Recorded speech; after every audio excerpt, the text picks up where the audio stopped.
Back in our player control script, we want to first of all make sure that first class matches our script file name. Always make sure to do that first. And we're going to add a game object class here as a variable, Yeti.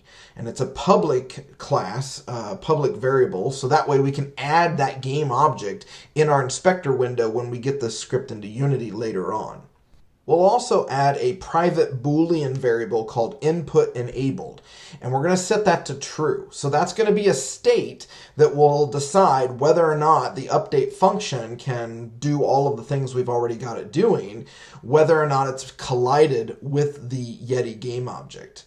Just below our update function, we're going to add two more functions. The first one is onCollision enter 2D, and the second one is onCollision exit 2D. And both of these are Unity API classes that we're going to access to see whether or not the two objects have entered or exited each other on a collision.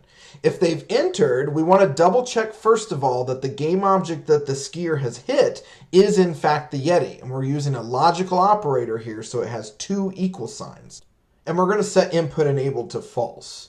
If the game object is the Yeti that we have exited a collision with, then we're going to set input enabled to equal true to allow the player to access the game controller buttons once again.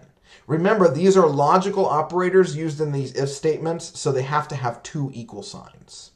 Then at the top of our update function, let's add if input enabled. So if that condition is true, then do everything else that's in the update function. And we need to make sure to close that off at the bottom.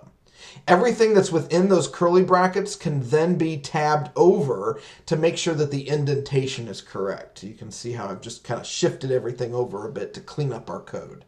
Now it's your turn to create this script and try it out in Unity to make sure that it disables the player controls once the skier collides with the Yeti game object.